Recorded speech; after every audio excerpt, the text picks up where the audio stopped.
Una vez más, bienvenidos a Iglesia Bautista de la Vid. Por los que están acompañando, yo soy el pastor Philip Levant de Iglesia Bautista de la Vid. Los que están en Facebook Live, bienvenidos. Nos gozamos que están aquí con nosotros. Y seguimos nuestra serie sobre el libro de Apocalipsis. Pueden tomar sus Biblias, vamos a Apocalipsis capítulo 2. Y parece que aquí estamos.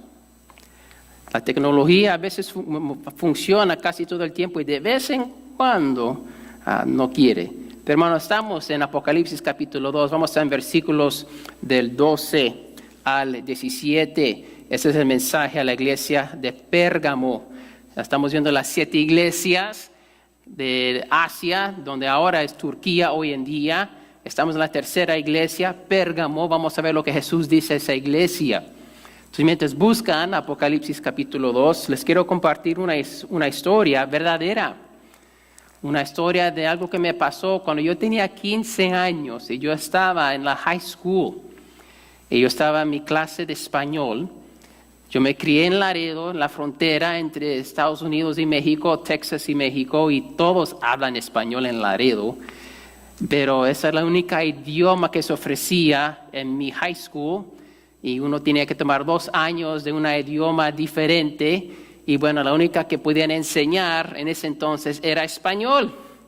Entonces me tocó aprender el español mientras todos están hablando español en la clase. Se puede imaginar cómo fue esa clase.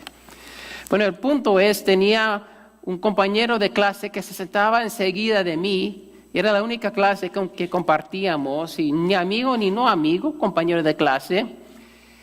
Y unos tipos de personas que para mí, de mi perspectiva, eran problemáticas y no me gustaba sentarme con él, platicar mucho con él, pero bueno, ahí el profesor nos sentó juntos. Y un día, él se veía un poco más agitado, se veía preocupado. Me dijo, oye, Phillips. Dije, ¿qué pasó? Necesito tu ayuda. ¿Qué? ¿Con tu tarea? No. Sacó un frasquito lleno de un polvo blanco y era cocaína. Y él dijo, oye, me están buscando y tengo que vender esto, ¿me ayudas? No te van a buscar a ti, tú eres una buena persona, nadie va a pensar que tú lo tienes. Y me dijo, si tú lo vendes por $400, este frasquito, te doy la mitad, tú me das la otra mitad. Y dije, wow, me quedé, la primera vez que algo así me había sucedido. Y él dijo, yo te diré dónde ir y a quién se lo dar y te va a dinero, va a ser facilito, ni 5 minutos. Ahora, cuando uno está en una situación así, el tiempo como va un poco más despacio, pasaron segundos. Pero en esos segundos me pareció como una eternidad porque tenía que tomar una decisión. En ese entonces necesitaba dinero. Bueno, necesitaba. Tenía una novia, quería sacarla al cine, quería pues hacer cosas que los teenagers hacen, ¿verdad? Y dijo, no hombre, con $200, va a estar muy padre este fin de semana. Pero después yo pensé, ¿podría yo ser un cristiano fiel a Dios? Porque era cristiano, ya bautizado. Yo era fiel a mi iglesia, participaba con los jóvenes, muy involucrado, participaba con el grupo de alabanzas y yo era pues un fiel miembro de mi iglesia. ¿Podría yo mantener mi fe y ser fiel a Dios y hacerme un dinerito al lado? Y pensé, si yo hago esto, podría haber más oportunidades. Y podría yo ganarme más dinero. Fácil, rápido.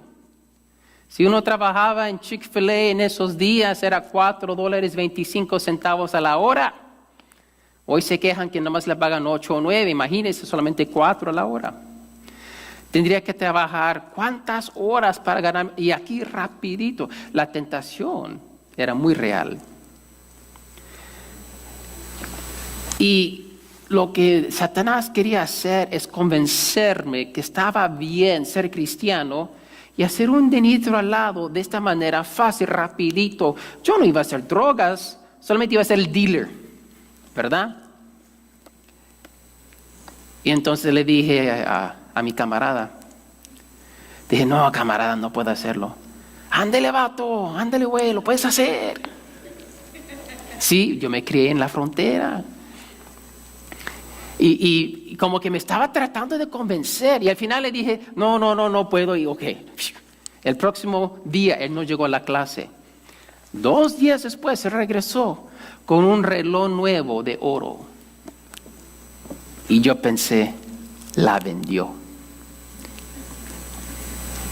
Y pensé, pudiera haber sido mi reloj. Pero luego le dije, Dios, gracias que me protegiste de eso. Porque después del próximo semestre desapareció y nunca más lo vi. Y yo no sé qué pasó con él. Hermanos, el pasaje de hoy en Apocalipsis 2 en adelante. La iglesia en Pérgamo está en una situación difícil. La idea central es esta.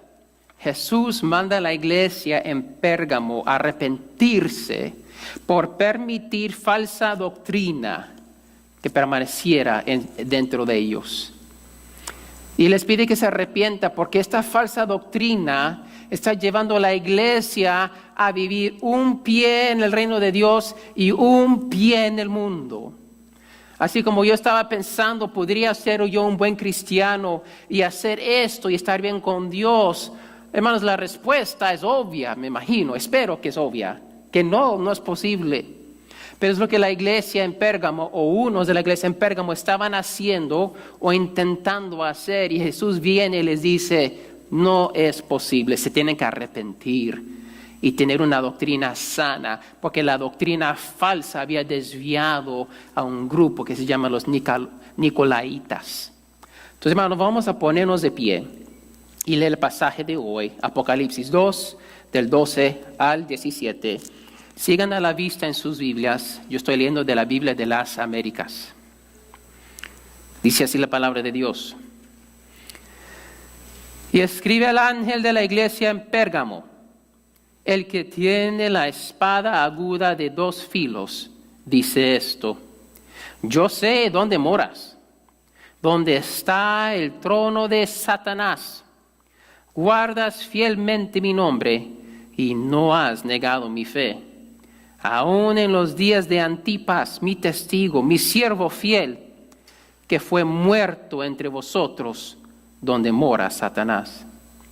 Pero tengo unas pocas cosas contra ti, porque tienes ahí a los que mantienen la doctrina de Balaam, que enseñaba a Balac a poner tropiezo ante los hijos de Israel, a comer cosas sacrificadas a los ídolos y a cometer actos de inmoralidad. Así tú también tienes a algunos que de la misma manera mantienen la doctrina de los Nicolaitas. Por tanto, arrepiéntete, si no, vendré a ti pronto y pelearé contra ellos con la espada de mi boca. El que tiene oído, oiga lo que el Espíritu dice a las iglesias. Al vencedor le daré del maná escondido y le daré una piedrecita blanca y grabado en la piedrecita un nombre nuevo, el cual nadie conoce sino aquel que lo recibe. Amén. Que Dios bendiga la lectura de su palabra. Pueden tomar sus lugares. Hermanos, para entender este pasaje, tenemos que entender otro pasaje. Aquí Jesús en su carta a la iglesia en Pérgamo menciona a Balaam y Balac. Bueno, pues ¿quiénes son estos 2 hombres, estos nombres? Bueno, él dice, bueno, están siguiendo la doctrina de Balaam y los Nicolaitas tienen como la misma doctrina. Pues, ¿qué es la doctrina de Balaam? Para entender esto, tenemos que ir a Números, capítulos 22, 23, 24, 25 y 36. No vamos a leer todos esos capítulos, mis hermanos. Les animo que esta semana lean la historia de Balaam. Es muy interesante. Esto es antes de que Israel cruza el río Jordán. Moisés todavía está ahí como líder puesto por Dios. Se han acampado la nación en Moab. Está en el lado este del río Jordán.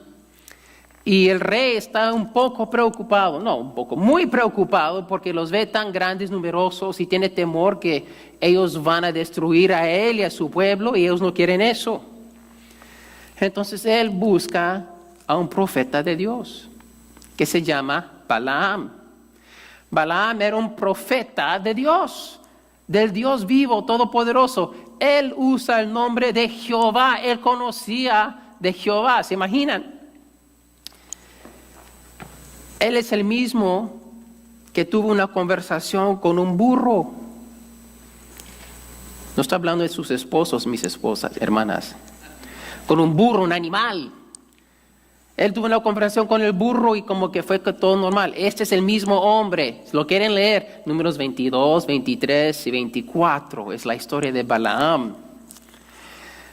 Y entonces el rey Balac, él contrata a Balaam. El rey contrata a Balaam para maldecir a Israel. Y Balaam le dice, yo no creo que yo pueda hacer eso. Pero Balac le dice, te voy a dar mucho dinero. Bueno, déjame intentar y ver lo que sucede. Y intentan hacerlo 3 diferentes veces. Un proceso largo, no era solamente déjame dar una maldición, no, a sacrificio, no tienen que leer. Y el rey Balac se enojó cada vez porque Balaam no pudo. Cuando el Espíritu vino sobre él, él profetizaba bendición sobre Israel, no maldición. El rey se enoja, te estoy pagando para que maldigas y lo estás bendiciendo aún más. Balaam, no puedo mentir, solo puedo decir lo que Jehová me pone en la boca. Un profeta de mucha integridad, ¿no? Pero lo que él no pudo hacer directamente, lo hizo indirectamente. Al final del capítulo 24 de Números, 3 veces Balaam no pudo maldecir y parece en versículo 25, Números 24, 25. Entonces se levantó Balaam y se marchó y volvió a su lugar. También Balac se fue por su camino. Como que bueno, pues ni modo, lo intentamos, no funcionó, cada uno para su casa. Pero no es lo que sucedió. Mira lo que pasa en capítulo 25, de 1 al 3. Mientras Israel habita en Sittim, el pueblo comenzó a prostituirse con las hijas de Moab. Y éstas invitaron al pueblo a los sacrificios que hacían a sus dioses. Y el pueblo comió y se postró ante sus dioses. Así Israel se unió a Baal de Peor. Y se encendió la ira del Señor contra Israel. Las mujeres, las moabitas, seducieron a los hombres y los invitaron a adorar a sus dioses y a cometer actos de inmoralidad. Para adorar a Baal, uno de los ritos para adorar a Baal era tener intimidad, sexo íntimo con prostitutas para adorar a Baal. Entonces las mujeres dijeron, ven a adorar a nuestro Dios con nosotros. No es pecado, es nuestra cultura, es lo que hacemos para bendición. Y los hombres, ok.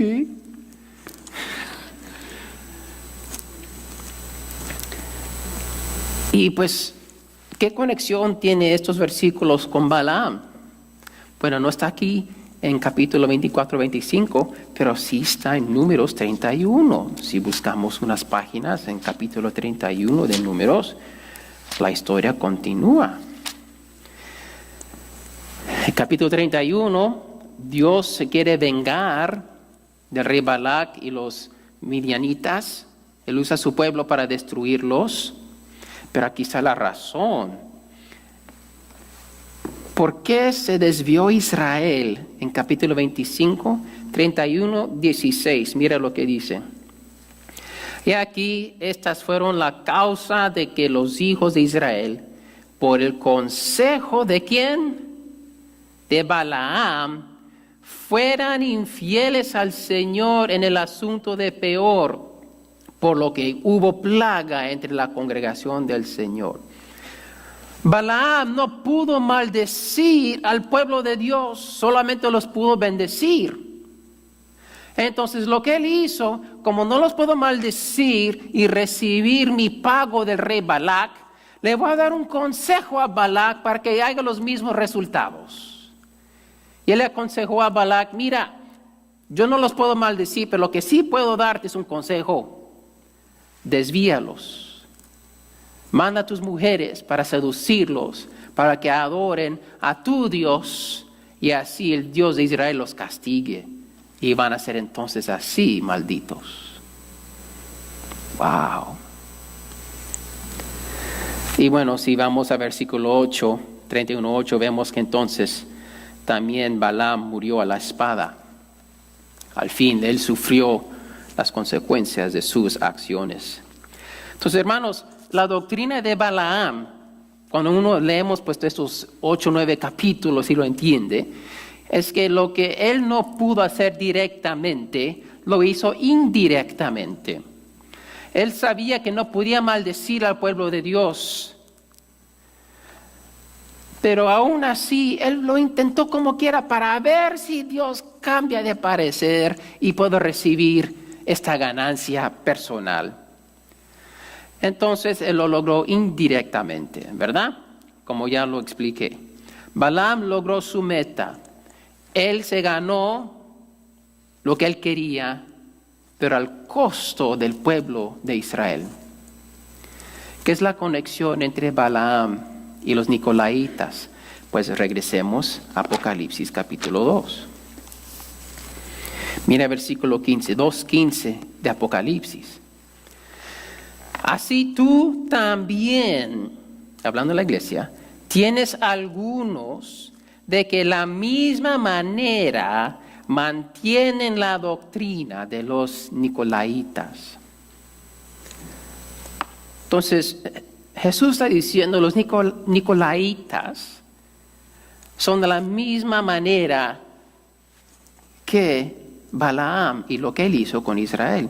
En capítulo 14, él dice que Balac hizo tropiezo a Israel por el consejo de Balaam. Balaam hizo ganancia personal al costo del pueblo de Dios. Dicen los nicolaitas son igual, funcionan de la misma manera. Parece. Ahora, la Biblia no nos dice, esto es lo que los nicolaitas creían y lo que practicaban y lo que enseñaban. No tenemos eso. Solo tenemos este versículo que nos ilumina, por lo menos lo básico de los nicolaitas. Y parece que los nicolaitas estaban buscando una manera de agradecer a Roma, agradecer a César, para su bienestar personal. Porque recuerda dónde está esta iglesia. Está en Pérgamo y dice Jesús, no es un templo a un dios falso, a los dioses romanos, es el trono de Satanás. Y están sufriendo persecución por su fe. Está difícil. Entonces ellos quieren que las vidas sean un poco más fácil. Y entonces la manera de hacer esto para tener una vida más fácil, con menos problema, era causarle daño a la iglesia. Lo mismo que Balaam hizo con Israel. Básicamente la doctrina de los nicolaitas les llevó a esta conclusión. Un pie en la iglesia, el otro pie en el mundo. Un pie para Cristo, el otro pie para César. Bueno, Jesús dijo en Mateo 6:24, eso no es posible. Nadie puede servir a dos señores, porque aborrecerá a uno y amará al otro, o se apegará a uno y despreciará al otro.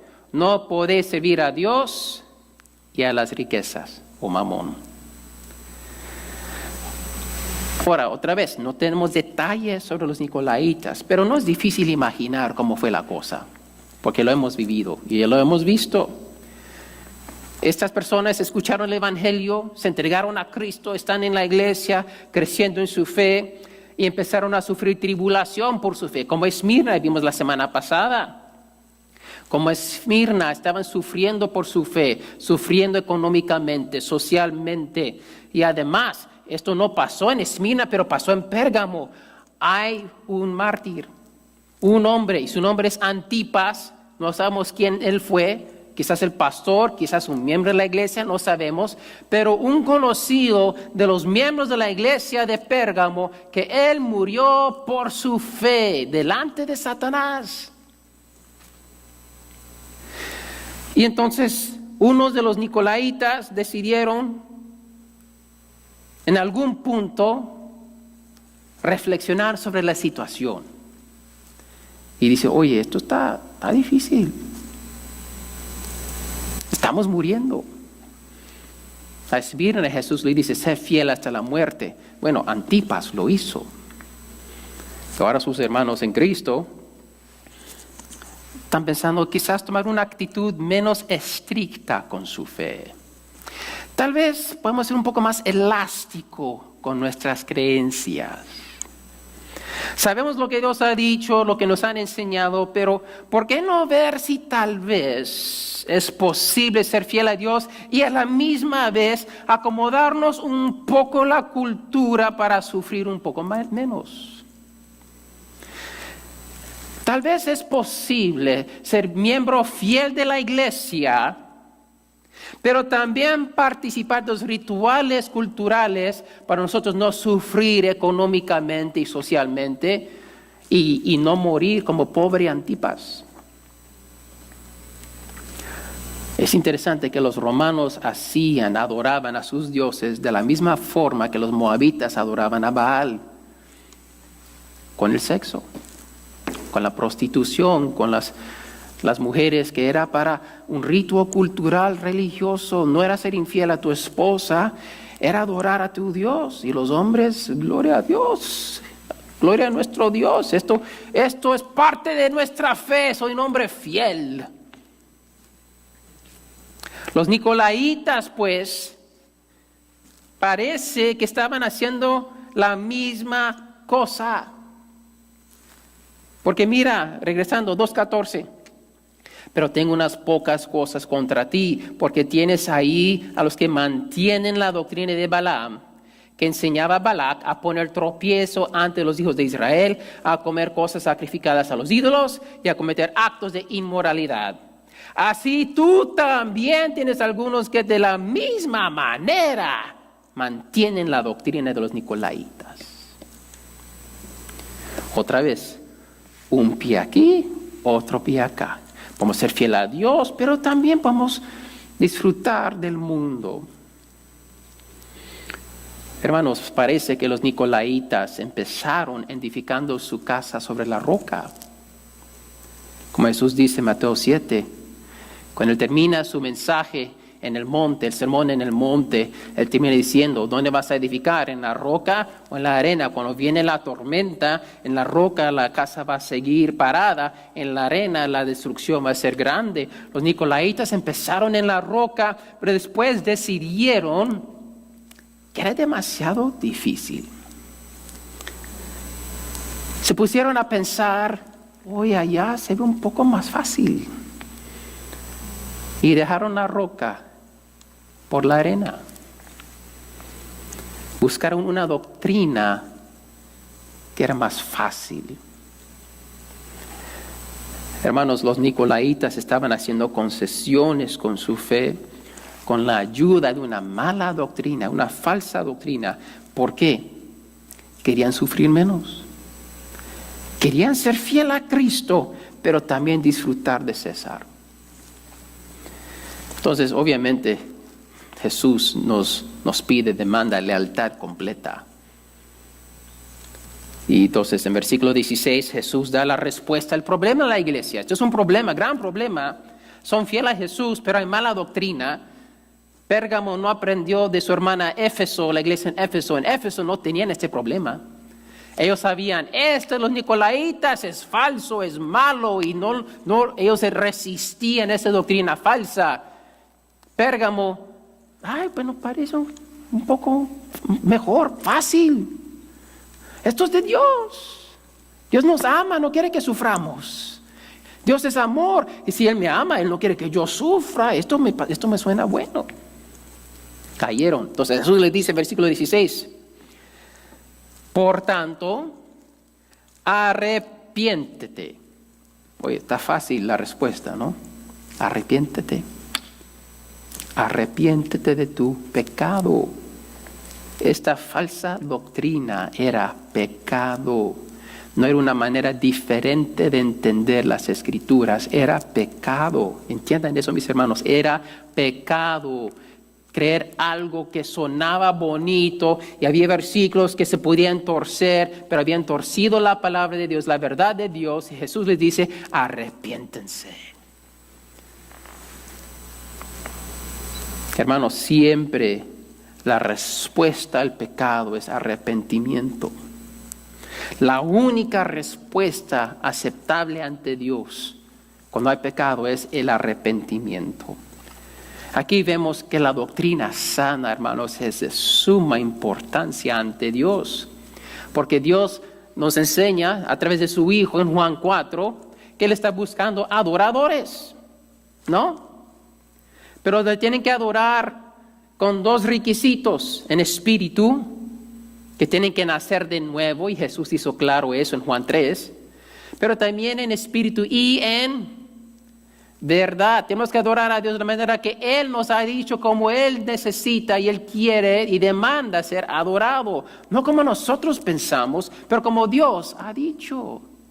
Por eso la doctrina sana es importante. Veremos otras razones también en unos momentos. Pero hay un problema aquí. La iglesia tiene una opción.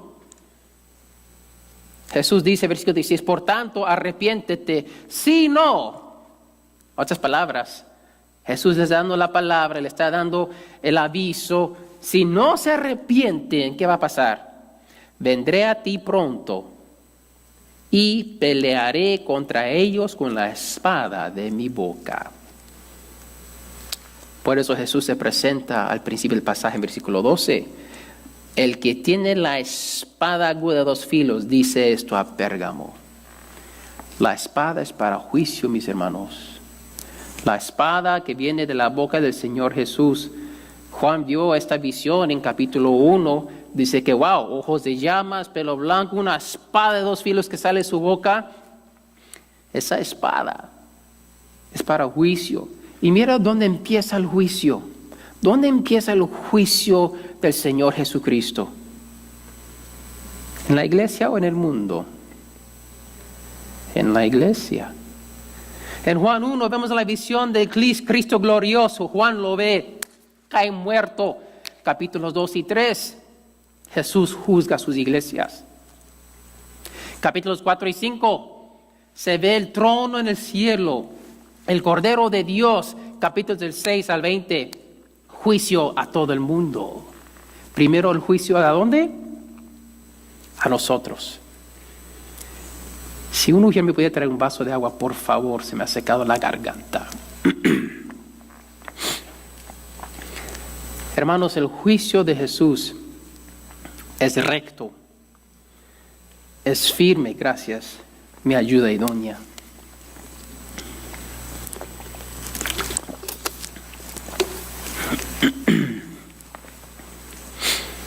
El juicio de Jesús es perfecto, es justo. Y hay una urgencia aquí que dice, por tanto arrepiéntete, si no vendré a ti pronto. El tiempo de arrepentimiento para la iglesia en Pérgamo es ahora. No, vamos a orar, vamos a evaluar, vamos a platicarlo, examinar, a ver. No, Jesús ya les ha dicho, está mal. Ya nada que discutir, nada que platicar, nada que votar. No. Arrepiéntense o si no voy a venir y pelear contra... ¿Quién quiere pelear contra el Hijo de Dios? ¿No es lo que dice ahí? Arrepiéntete. Si no, vendré a ti pronto y pelearé contra ellos con la espada de mi boca. Ahora, lo mencioné antes, pero voy a repetir. Las cartas que Jesús escribe a las iglesias está en el singular. Jesús dice, mira, a ti tengo unas pocas cosas contra ti. Asimismo, tú también. Por tanto, arrepiéntete. Todo es singular. La iglesia es un cuerpo. Jesús ve la iglesia como una entidad, no muchos individuos, pero somos uno. Ese es el misterio de la iglesia también. Lo hemos visto, por eso Jesús habla de la iglesia en el tú y en el singular. Pero aquí algo cambia en versículo 16. Si no, vendré a ti pronto y pelearé contra ellos. ¿Ven eso? Va del singular al plural, de uno a varios.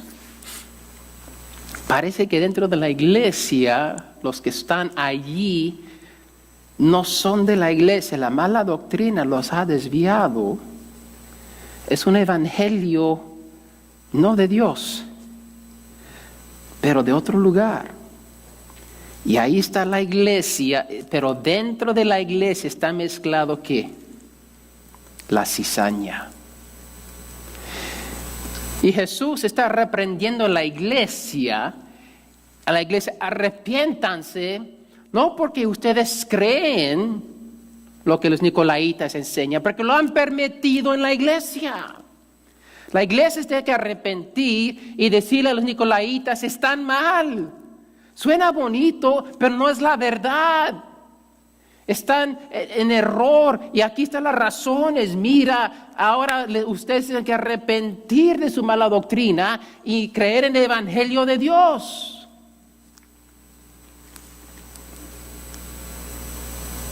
Otra razón por la cual la doctrina sana es importante. Ayuda a asegurar que los miembros que están en el rol en verdad son miembros del reino de Dios.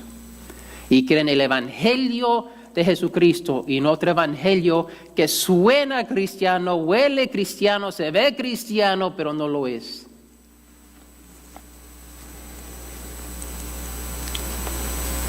Entonces, hermanos, ¿qué hacemos con esto? Les animo que busquen Hebreos capítulo 4, unos libros antes de Apocalipsis. Hebreos capítulo 4.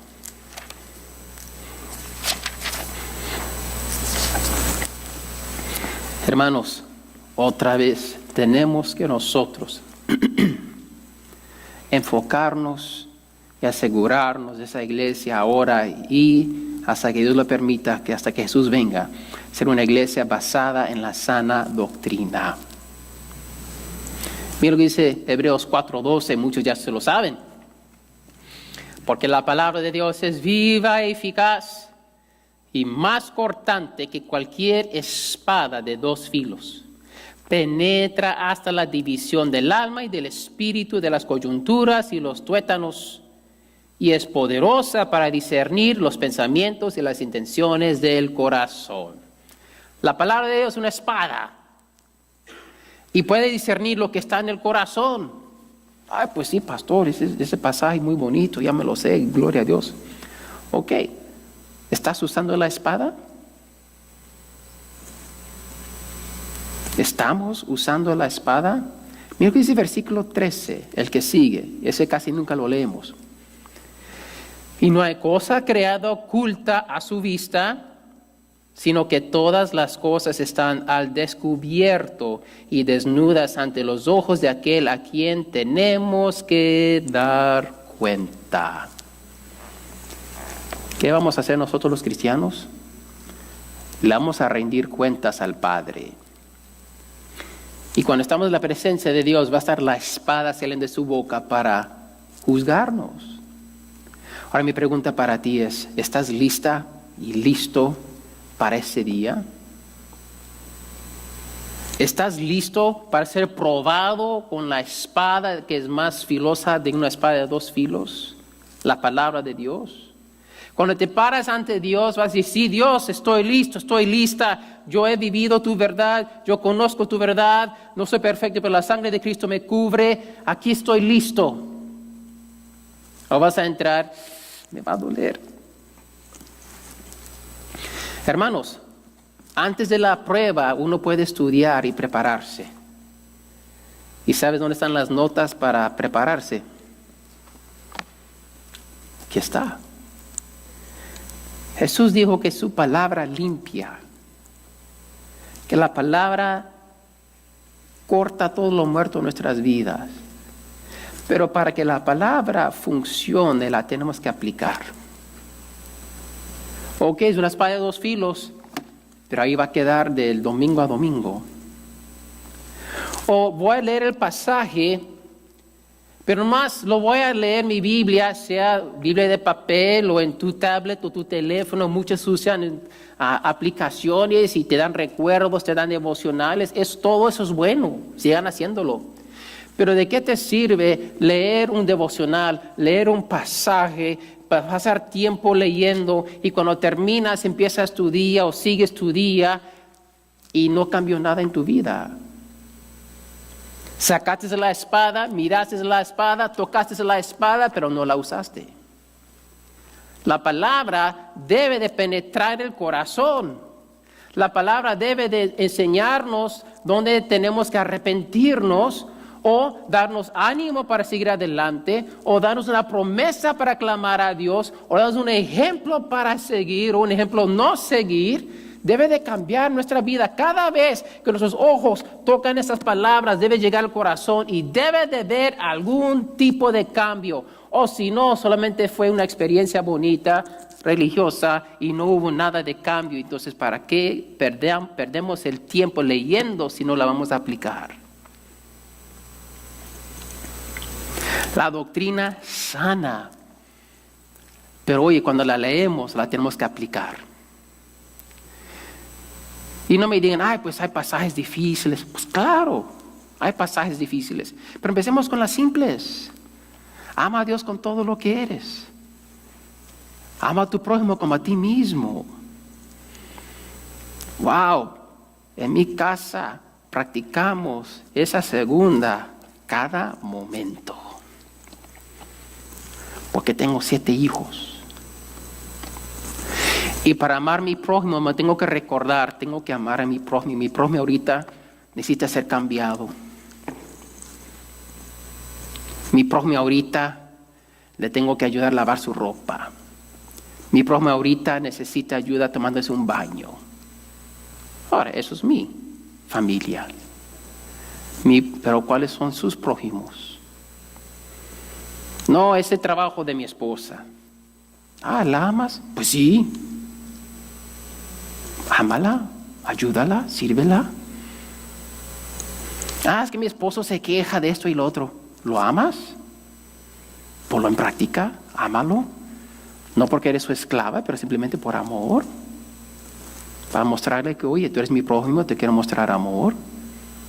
Hijos, hacia los padres también, a veces los hijos se quejan de los padres. Ay, no entienden, no saben. Oye, muéstreles amor. Es para todos. Eso es simple. Bueno, suena simple, pero no lo es. Y por eso necesitamos la palabra, necesitamos la sana doctrina, pero también la tenemos que aplicar cuando nos enfrentamos a las verdades de Dios. Pero después, como vimos, la mala doctrina es lo que desvió a los nicolaitas. Y ellos buscaron una manera de hacerle la vida un poco más fácil. Pero hermanos, somos llamados a ser cristianos, no para ser religiosos. No porque, la iglesia cristiana es mejor que la católica, o de los mormones, o de lo que sea, y somos mejores porque, no sé, somos diferentes. No. Nos convertimos en cristianos porque nos entregamos a Cristo. Y cuando nos entregamos a Cristo, Él quiere que seamos leal a Él, porque Él es el Rey de Reyes. Y Él quiere que le sirvamos solamente a Él. Tenemos que ser leal a Jesucristo. Tenemos que evitar las doctrinas falsas que nos enseñan, sí, puedes ser fiel a Cristo y también hacer esto. Puedes ser fiel a Cristo y también tener todos los deseos de tu corazón y ser rico y nunca sufrir, porque si Dios te ama, Él no quiere que sufras, y entonces si estás sufriendo, tienes que entonces hacer algo para quedarte bien con Dios, para que tú tienes la culpa. Eso no es bíblico. ¿Dónde dice la palabra de Dios que Dios te quiere rico y sin problemas?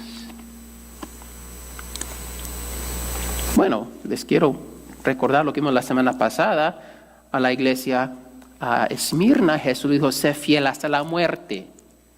Cueste lo que te cueste, sea fiel. O podemos ver a Juan 16, 33. El contexto de Juan 16. La última cosa, fíjense, la última cosa que Jesús le dice a sus discípulos antes de orar y ser traicionado por Judas. Él está en el Monte de Olivos, está en el jardín. En capítulo 17 empieza su oración de intercesión por la iglesia, por sus discípulos. Pero antes de eso, capítulo 16, su conversación, Judas ya está buscando los soldados, ya están en camino. La última cosa que Jesús le dice a sus discípulos, 16:33 de Juan. Estas cosas os he hablado para que en mí tengáis paz. En el mundo tenéis, ¿qué es esa palabra? Tribulación, problemas, aflicción. En el mundo tenéis tribulación, pero confiad, yo he vencido al mundo. Quiero que alguien que cree en el Evangelio de Prosperidad que me explique ese versículo. Jesús dijo, te he dicho todas estas cosas para que tengáis en mí paz. Vas a sufrir en el mundo, pero no se olviden, yo he vencido el mundo. Es el reino de Dios y está el reino de Satanás. Está el cielo, está el mundo. Está la iglesia, está el mundo. Jesús dijo, si estás acá, estás viviendo en el mundo, pero no eres del mundo. Vas a sufrir tribulación por mi nombre. Está bien, van a tener paz en mí y no se preocupen, yo ya he vencido el mundo. Son victoriosos. No se preocupen por unos añitos de sufrimiento. No se preocupen por eso. Ya tienen la victoria en mí. Entonces regresamos a Apocalipsis 2. Hablando de victoria, Jesús ha vencido. Entonces, versículo 17, para terminar el pasaje. El que tiene oído, oiga lo que el Espíritu dice a las iglesias. Bueno, eso somos nosotros, tenemos oídos. Al vencedor, ¿cómo vence uno en Pérgamo? Doctrina sana, lealtad a Jesús, se arrepiente de la mala doctrina. Solamente Jesús, pase lo que pase, como Antipas. Al vencedor le daré del maná escondido y le daré una piedrecita blanca y grabado en la piedrecita un nombre nuevo, el cual nadie conoce sino aquel que lo recibe. Recuerda Balaam, él quería salir adelante. Los profetas son mayormente pobres. Juan el Bautista comía langostas. Por lo menos tenía miel, pero langostas. Elías en el desierto, comiendo lo que encontraba. Un día un ángel le dio un panecito que cocinó una piedra caliente. Después ayunó por otros 40 días. El rey David, cuando él estaba huyendo de Saúl, viviendo en cuevas. Hermanos, ¿qué era el maná para Israel? Israel estaba en el desierto 40 años. A los desiertos allá en esa parte del mundo no son como los desiertos en México ni los Estados Unidos. Aquí en los desiertos todavía hay plantas, animalitos y lo que sea. Es difícil vivir, pero hay vida en nuestros desiertos. Tampoco es el desierto como de la Sahara en África, donde es pura arena y todo es pura arena. No es así tampoco. El desierto en esa parte del mundo es pura piedra y tierra. Hermanos, ni se ve ni una planta, se ve nada. Hermanos, ves por millas, nada, pura piedra. Allá en Israel tienen un chiste que cuando Dios hizo la creación, Él mandó 4 ángeles con 4 bolsas grandes llenas de piedras para distribuirlas por todo el mundo. A uno de los ángeles, cuando pasó por encima por Israel, se le reventó la bolsa, todas las piedras se cayeron en Israel. Porque es muy pedregoso esa tierra por allá. Y hermanos, ¿qué van a hacer por 40 años el desierto? No hay agua, no hay comida, no hay nada. Pero ¿qué sucede? Cada mañana, con la excepción del sábado, aparece pan del cielo y lo recogen cada día. El maná era el cuidado la protección y la provisión de Dios. Balaam quería ganancia, quería salir adelante, dinero, gran cantidad, wow, voy a hacer lo que puedo, y torció él y se desvió por el deseo del dinero de salir adelante. Y hermanos, Dios aquí dice: el que vence, yo le daré del maná escondido. Todavía hay maná. Dios va a proveer por su pueblo si se mantienen fiel. Dios provee. Un hermano me dijo unas 2 semanas atrás: sí, pero pastor, no menosprecies el maná de Dios. Dios provee, pero a veces queremos algo diferente. Dios da, pero nos quejamos: ay, ¿por qué eso, Dios? Yo quería algo mejor. Yo no quería maná, yo quería carne. Dios, yo no quería maná, yo quería un taco con cilantro y cebolla. Dios, ya me cansé de este maná, dame algo diferente. Cuando Israel hizo eso, fueron castigados porque menospreciaron el milagro de Dios. Y Dios promete al vencedor provisión, maná escondido, que solo Él puede dar. Y también le daré una piedrecita blanca. Ok. Pero es una piedrecita especial, porque en esa piedrecita va a estar escrito un nombre nuevo para cada uno de sus hijos e hijas. Yo voy a recibir una piedrecita blanca y voy a recibir un nombre nuevo.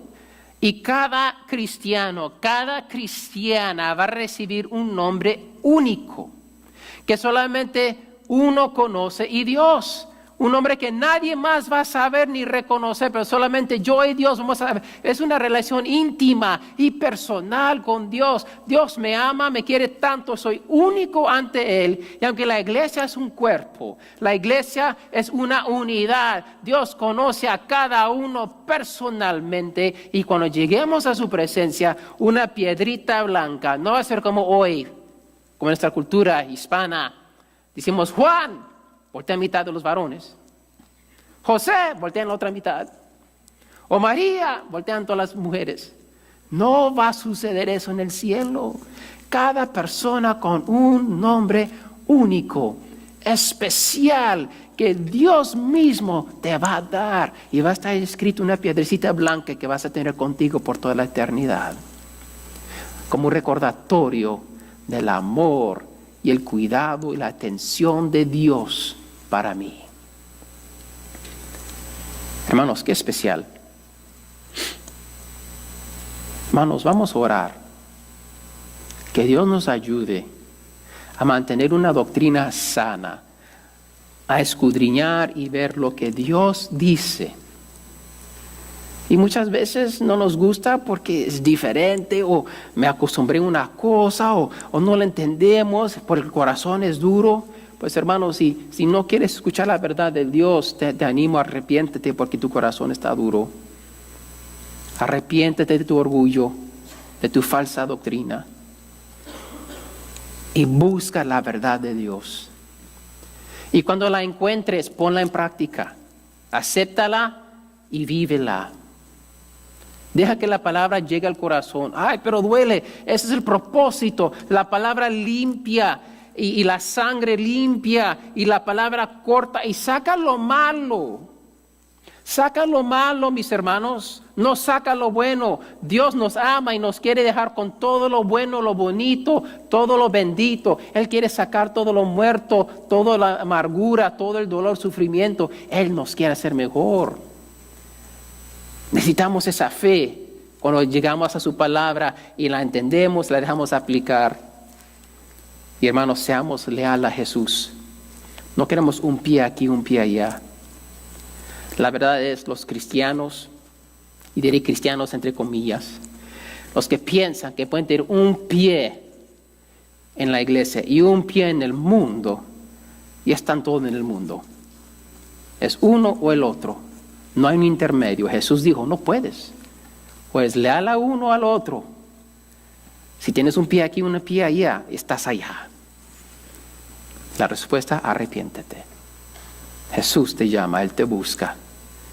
La sangre de Cristo te puede lavar de nuevo, o por la primera vez. Vamos a ponernos de pie, vamos a orar.